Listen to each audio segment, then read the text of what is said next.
Nandini milk సమర్పించి Ugadi special programme కి స్వాగతం. నమస్తే రమగారు. నమస్తే జయ. రమగారు, ఉగాది శుభాకాంక్షలు. ఉగాది శుభాకాంక్షలు జయ. మీకు కూడా సుమన్ టీవీ ప్రేక్షకులందరికీ ఉగాది శుభాకాంక్షలు. Right, very good. ఉగాది పచ్చడి గురించి మాట్లాడుకున్నాం, ఉగాది విశిష్టత మాట్లాడుకున్నాం. ఉగాదికి కొన్ని వంటకాలు ప్రత్యేకించి చేసుకుంటాం. పచ్చడితో పాటుగా ఒక్కొక్క ప్రాంతంలో ఒక్కొక్కటి చేస్తారు. ఇక్కడ భక్షాలు అంటారు, మనం బొబ్బట్లు అంటాం. మరి నందిని నెయ్యి వేసి స్వచ్ఛంగా పవిత్రంగా బొబ్బట్లు చేసేసుకుందాం. ఏమంటారు? నేతి బొబ్బట్లు చేద్దాం. Yes, okay. పండుగ అనగానే ఒక ఆధ్యాత్మిక భావన వస్తుంది కదా రమ్మగారు. అంతే కదా. అన్నీ కూడా చాలా పవిత్రంగా ఉండాలి, స్వామి వారికి చక్కగా నివేదించాలి, స్వామికి అంతా మంచి జరగాలని కోరుకుంటాం. అంతే స్వచ్ఛతకి మారిపోయి నందిని నెయ్యి. ఓకే, నందిని నెయ్యి వాడేసి మీ ఇష్టం వచ్చినట్టు ధారాళంగా పోసేసి బొబ్బట్లు చేద్దాం. మీరు ఏదైనా వండేటప్పుడు ధారాళంగా ఉప్పు కారం వేసుకోవాలి. రుచిగా ఉండాలంటే నెయ్యో నూనె మనం ఏం వాడతామో ఆ వాడే పదార్థాన్ని విసురుగా వేస్తేనే కదా రుచి. మామూలు రోజుల్లో బోళ్ళంతా చేస్తాం డైటింగ్, పండగ రోజుల్లో డైటింగ్ ఎందుకు చేయటము?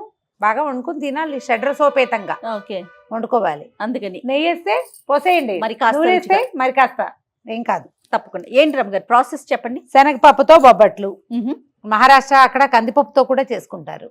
మా సత్యవతి వాళ్ళైతే బొబ్బరి పప్పుతో కూడా బొబ్బట్లు చేస్తారట. అది కొంచెం ఇబ్బంది పెడుతుందని నాకు డౌట్, అందుకని నేను అది పెట్టుకోలే. శనగపప్పు బొబ్బట్లు చేసుకుందాం. మామూలుగా శనగపప్పు ఉడకబెట్టడం, నానబెట్టడం, ఉడకబెట్టడం. ఎన్ని అవర్స్ అంటే ఎన్ని గంటలు నానబెట్టాలి? కనీసం 1 గంట నానబెడితే చాలు. శనగపప్పు శుభ్రంగా 2-3 సార్లు కడిగేసి ఒక 30 గంట అయినా సరే కాసి నీళ్ళు పోసి పక్కన పెట్టండి. కొంచెం నానింది మృదువుగా ఉడుకుతుంది, అంతకంటే ఏం లేదు. ఇది వరకటి రోజుల్లో ఏం చేసేవాళ్ళు కాదండి, కడిగేసి పొయ్యికిచ్చేసేయటమే. అప్పటి పొయ్యిలు ఏమిటి, నిదానంగా మంట మీద కుంపట్లో ఉడికే బాగా ఉండేది. ఇప్పుడు మనది గ్యాస్ స్టవ్ కదా, రయ్యమని వచ్చేస్తుంది. కుక్కర్లో పెడితే క్షణాల్లో సీటీ వచ్చేది.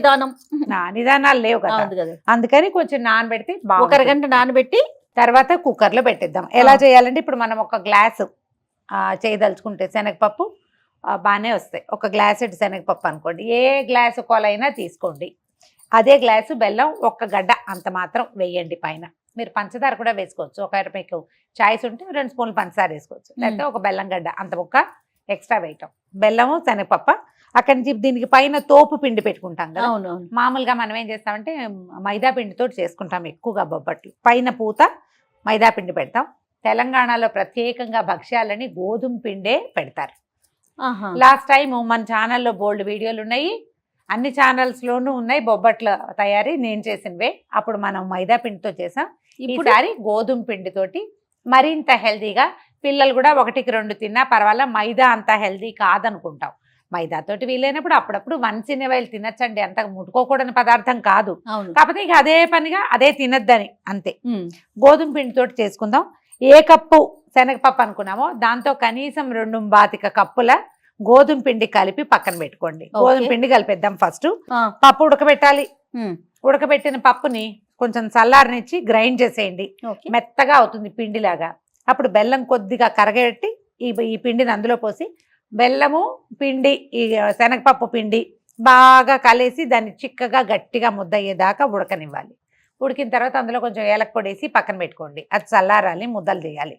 ఈ లోపల మనం ఏం చేస్తామంటే గోధుమ పిండిని అందులో కొంచెం బియ్యపు రవ్వ, బొంబాయి రవ్వ వేయండి. ఈ మాత్రం ఓకే. 2.5 గ్లాసులు వేస్తాం కదా, 2 స్పూన్ల బొంబాయి రవ్వ వేసి ఓ చిటికెడు పసుపు, ఉప్పు వేసేసి కొంచెం నెయ్యి వేసి, ఇప్పుడు మనం నేతి బొబ్బట్లు చేస్తున్నాం కాబట్టి నెయ్యి వేసుకుంటున్నామండి. అది కూడా నందిని వారి నెయ్యి మన దగ్గర ఉంది.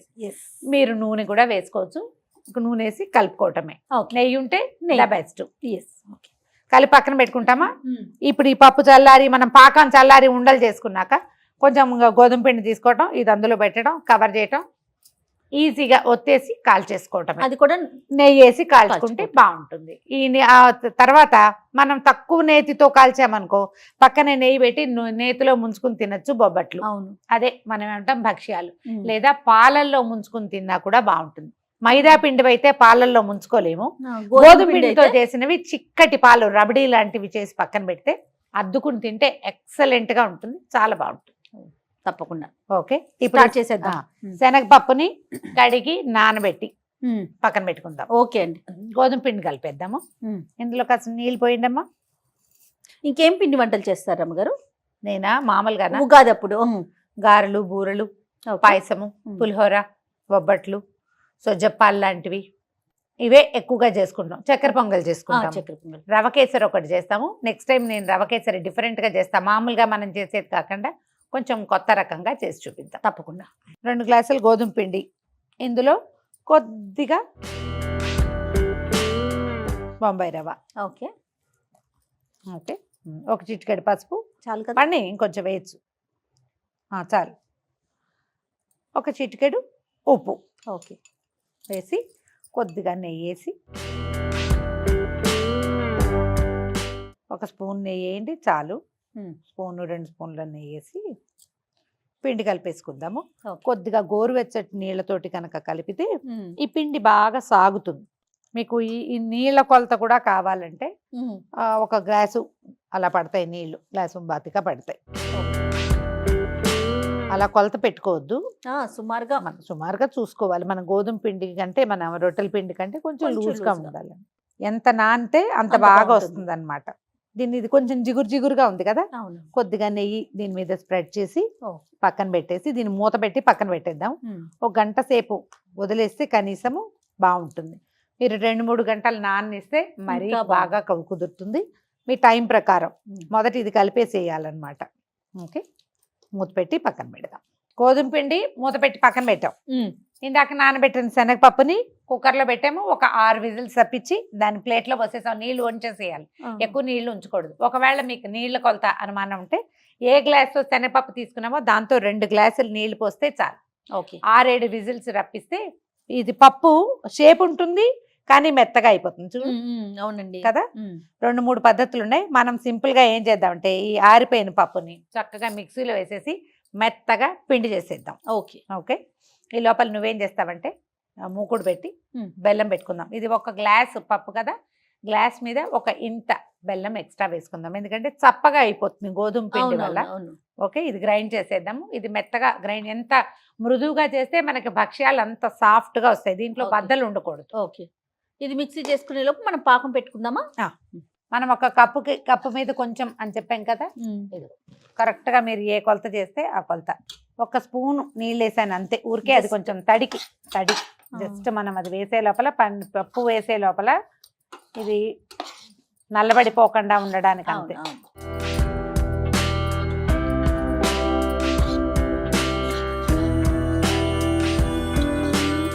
కొంచెం అటు ఇటు కదిపితే మనకి ఇది కరిగిపోతుంది.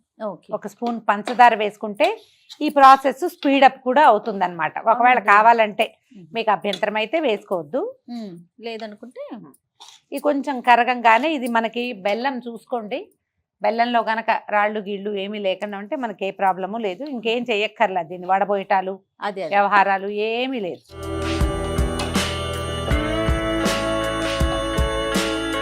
ఇంట్లో 1 స్పూన్ నెయ్యి వేస్తాను. బెల్లం చాలా పెద్ద పాకం రావాలన్న ఆలోచన ఏం చెయ్యక్కర్లేదు, జస్ట్ కరిగితే చాలా. మన దగ్గర ఇదివరకు ఏం చేసేవాళ్ళం అంటే అలా కూడా చేసుకోవచ్చు. పప్పు బెల్లము కలిపి ఉడికించటము, పాకం వచ్చాక తీసేసి బాగా కుమ్మేసేయటం, దాన్ని అవసరమైతే గ్రైండ్ చేసుకోవటం చేసేవాళ్ళం. ఆ పాకం గ్రైండ్ చేయకుండా నేను ఈ పని చేస్తాను అనమాట. ఓకే, నెయ్యి వేయగానే ఎంత కమ్మటి వాసన, బెల్లానికి నెయ్యి తగిలేసరికి చూడండి.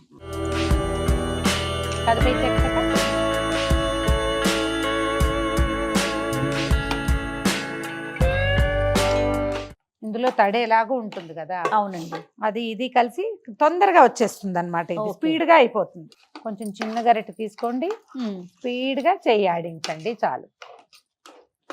ఈ పిండి తగిలేసరికి ఆటోమేటిక్గా ఈ పాకం సెట్ అయిపోతుంది. కొంచెం చిన్నది అట్ల కాడ కదా, అవునవును, అలా కాకుండా గరిటె లాంటిది అయితే వీలుగా ఉంటుంది. ఈ బెల్లం కొద్దిగా చిన్న గడ్డ ఉందిగా, అది 1 నిమిషంలో వేడి చూసుకోండి. రాళ్ళు గనక కాస్త బెల్లం గట్టిగా ఉంటే దాన్ని కరిగిపోనిచ్చి పిండి వేసుకుంటే మీకు ఇంకా వీలుగా వచ్చేస్తుంది నిమిషంలో. ఇగో జయ రమ్మగారు, బెల్లం మొత్తం కరిగిపోయింది. ఇదిగో పాకం వచ్చేసింది. ఉండ చూడు ఎంత కరెక్ట్ గా వచ్చిందండి. ఈ టైంలో ఆపేస్తే సరిపోతుంది. మీరు 1-2 జాగ్రత్తలు తీసుకోవాల్సింది ఏంటంటే, బెల్లం గట్టి బెల్లం శుద్ధలాగా రాళ్లలాగా ఉంటే మాత్రం అది పూర్తిగా కరిగాక పప్పు పిండి వేసేసుకోండి. మరి కొంచెం 1 చుక్క నీళ్ళు పోయండి, మీకు టెన్షన్ లేకుండా ఉంటుంది. పలచగా అవుతుంది, తర్వాత ఎట్లాగో పాకం వస్తుంది కాబట్టి భయం లేదు. ఇప్పుడు చూద్దాం ఉండ వస్తుందా రాదా. ఖచ్చితంగా వచ్చేస్తుంది. ఇదిగో చల్లారాక ఇంకా గట్టిగా అవుతుంది. ఒక 10 నిమిషాల పాటు దీన్ని నీట్గా చల్లారనివ్వండి హాయిగా. ఇది Okay. చల్లారి ఉండలు చేస్తే ఇంకా మనం భక్ష్యాలు ఎడం చేత్తో చేసేసుకోవచ్చు చక్కగా. అంతే. స్టవ్ ఆపేసి ఆపేసారు. దీన్ని పక్కన పెడదాం. ఇక పూర్ణం చల్లారిపోయింది. ఇలా నిమ్మకాయ సైజు ఉండలు చేసి పెట్టుకుందాం పక్కన. ఓకే. ఒక గ్లాస్ కొలతకి ఎన్ని వస్తాయో క్లియర్గా కనపడుతుంది జయ. కొద్దిగా నేర్చేయి చేసుకుంటే నున్నగా మృదువుగా వస్తుంది, నున్నగా వస్తుంది. ఓకే, అందాజుగా చేసి చూద్దాము. దీనికి ఇంచుమించుగా అంత సైజులో ఉన్న గోధుమ పిండి తీసుకోవాలి మనం. అందుకని మనం 1కి 2 పోసాం కదా, అవునవును. అందుకు.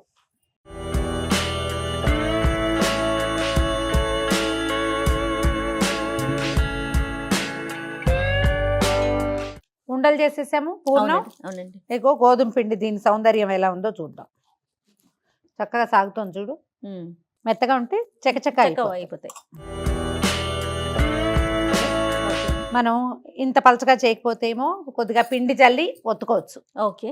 ఇప్పుడు మనం కొంచెం లూజ్గా చేసాం, కాస్త నెయ్యి తగిలిచ్చాం కదా, కొద్దిగా నెయ్యి వేసి నిదానంగా ఒత్తేసుకుంటే కాల్ చేసుకోవచ్చు. ఆల్రెడీ నెయ్యి వేసి ఉంచాం కదా, చూడ అతుక్కోవట్లేదు, ఈజీగానే వచ్చేస్తుంది.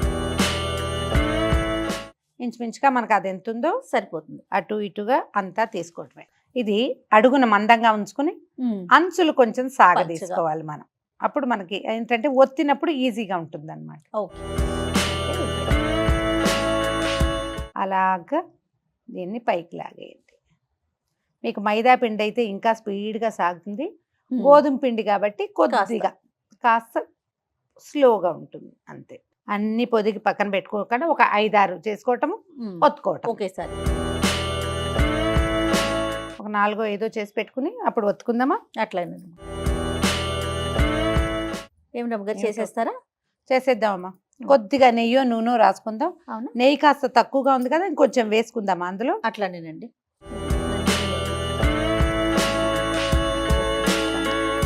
మీరు చేతితోటైనా ఒత్తుకోవచ్చు, కర్రతోటైనా ఒత్తుకోవచ్చు. అవును. ఇది ఉండే పలచదనాన్ని బట్టి ప్లాన్ చేసుకోండి అంతే. మంచి రిచ్ ఎల్లో కలర్ ఉంది కదా జయ. అవును రమ్మగారు. వాసన కూడా ఎంత బాగుందో. ఇగో ఇలాగే వచ్చేస్తుంది. మనం చూడు తీయగలిగిన చేత్తోనే వచ్చేస్తుంది. మనం మైదా పిండితో చేస్తే ఏం చేస్తాము, అరిటాకు మీద కానీ కవర్ మీద కానీ చేసుకుంటాం కదా. మనం ఇది రాతి మీద చేసుకోవచ్చు, అంత పెద్ద ఇబ్బంది ఏం లేదు, చేసుకోవచ్చు. మీరు ఇది ఇంకా కొంచెం డ్రైగా కలుపుకుంటే పిండి బాగా ఇలా దీన్ని చుట్టూతా వచ్చేలాగా కూడా పెద్దవి చేసేసుకోవచ్చు. దీన్ని పై పిండి తాలూకు పలచదనము గట్టితనంతో ఈ ఒత్తుకునే సులువు కనపడుతుంది. నెయ్యి వేసుకోండి, చేతితో ఒత్తచ్చు.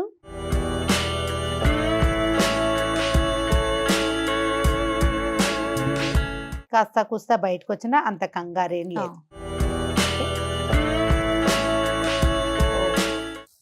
వేడి వేడి పెనం మీద వేసేసుకోవటమే వీటిని. కొంచెం ఒకసారి ఒకవైపు డ్రై అయిన తర్వాత నిదానంగా బబుల్స్ వస్తాయి, వెనక్కి తిప్పుకోవచ్చు. ఈ పిండి కనుక నేను మళ్ళీ ఇంకొక కిటుకు చెప్తా. తోపు పిండి మనం నేను కొంచెం లూజ్గానే అయింది ఇవాళ. ఇంకా కొంచెం గట్టిగా అయితే మీకు చపాతీకి ఎట్లా పైన బబుల్స్ వస్తాయి అలా వచ్చేస్తాయి దీని మీద. ఇది ఒక్క రవ్వ పలచగానే ఉంది ఈ పూట. మళ్ళీ ఇప్పుడు రిపేర్ ఎందుకు, దీన్ని ఇలా కూడా చేసుకోవచ్చు. నీకు ఎలా అయినా అది క్లాస్గా రావడం ఇంపార్టెంట్ అంతే. డ్రై అయిపోయింది, వెనక్కి తిప్పు. అన్ని పక్కల నుంచి కదిపి తీసుకోవాలి. 2 సైడ్స్ కొంచెం కాలేక అప్పుడు మనం నెయ్యి వేసి కాల్ చేసుకోవాలి. మనకి మైదాకి దీనికి తేడా ఏంటంటే మైదా అంచుల వెంబడి లావుగా వస్తుంది, ఇది ఈవెన్ గా వస్తుంది, స్ప్రెడ్ అయిపోతుంది అనమాట. ఇది మీరు కావాలంటే అరిటాకు మీదో ప్లాస్టిక్ కవర్ మీదో అలా కూడా చేసి వేసేసుకోవచ్చు. ఇప్పుడు తిప్పు వెనక్కి.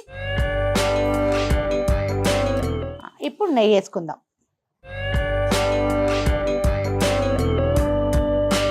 ఈ పై ఎత్తును కూడా రాస్తే వాసన చాలా బాగుంటుంది. ఒకదాని వెనకాల ఒకటి జుడు పొంగుతుంది, వత్తటం కాల్ చేసుకోవటం.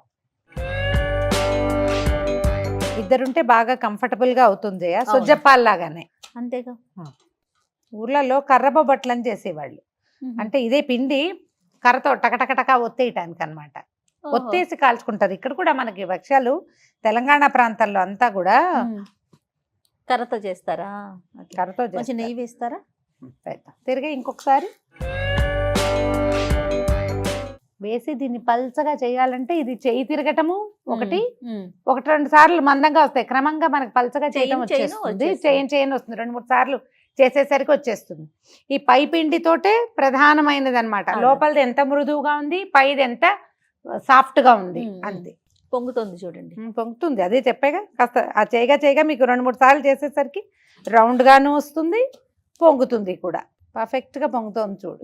నీకు కావాలనుకుంటే కొద్దిగా నేర్చుక్క. చిన్నప్పుడు ఏం చేసేవాళ్ళు తెలుసా, అరటి ఆకు మధ్యలో ఇలా దూట ఉంటుంది కదా, అరటి ఆకుకు మధ్యలో దాన్ని కట్ చేసి పెట్టి దాన్ని ముంచి దాంతో ఇలా రాసేవాళ్ళు. లైట్ గా అంటుతుంది, అసలు అంటుతుంది అనమాట. మనం ఇప్పుడు సిలికాన్ బ్రష్లు వాడుకుంటున్నాం కదా, పాత రోజుల్లో అరటి ఆకు తాలూకు ఆ కాడ ఉంటుంది కదా, దాన్ని కట్ చేసి పెట్టుకునేవాళ్ళు. నాకు ఆ సిలికాన్ బ్రష్ మీద కూడా భయం భయం అనిపిస్తుంది వేస్తుందా? అమ్మగారు. మనం వేడి మీద పెట్టేస్తాము. ఏంటి నాకైతే ఆ వాడేస్తాము. అరిటాకు స్టెమ్ అంటేనే ఇష్టం. దొరకాలిగా రమ్మగారు, అవకాశం ఉండొద్దు. రైతు బజార్లు ఉంటే దగ్గరలో అరిటాకులకి ఏం కొదవా. మీరు అరిటాకు తెచ్చుకోవటమే. కావాలి అన్న ఇంటెన్షన్ ఉంటే అమెజాన్ లో కూడా అరిటాకులు దొరుకుతాయి. ఓ తీనా ఇలాగే ఆ. అన్ని బొబ్బట్లు ఒత్తేసుకోవటం, కాల్చేసుకోవటం, చక్కగా కాల్చుకోవటం. చక్కగా రుచిగా తినేయటం. ఒక మీరు పాలతో తినదలుచుకుంటే పాలని స్టవ్ మీద బాగా మరగనివ్వండి. కొంచెం పంచదార, ఏలక పొడి, కుంకుమ పువ్వు. ఏలక పొడి అంటే గుర్తొచ్చింది, పూర్ణంలో మనం ఇందాక ఏలక పొడి వేసాం కానీ బ్రష్లో చెప్పలేదు. ఏలక పొడి వేసుకుంటే బాగుంటుంది. కుంకుమ చక్కగా. పువ్వు, ఏలక పొడి, కొద్దిగా పిస్తా పప్పులు వేసి పాలను చిక్కగా మరగబెట్టాడు. చాలా మరీ రబడీలా చేయక్కర్లా, కొంచెం చిక్కగా చేస్తే చాలు. అది పక్కన పెట్టి ఈ బొబ్బట్లు చేతికిస్తే బొబ్బట్టు అందులో ముంచుకుని తింటే బాగుంటుంది. ట్రై చేసి ఉదయమే పచ్చడి చేసేసుకొని తర్వాత మనకి ఇష్టమైన పదార్థాలు పదార్థాలు చేసుకుని ఆ దేవుడి ముందు పెట్టి, ఇష్టమైన దైవం ముందు పెట్టుకొని ఒక నమస్కారం పెట్టి అందరం బాగుండాలి, అందులో మేము ఉండాలని కోరుకుంటూ ఈ ఉగాది పండుగని చాలా చక్కగా, ఆనందంగా, సంతోషంగా జరుపుకోండి. మరి ప్రేక్షకులందరికీ మరొక్కసారి ఉగాది శుభాకాంక్షలు. శుభాకాంక్షలు.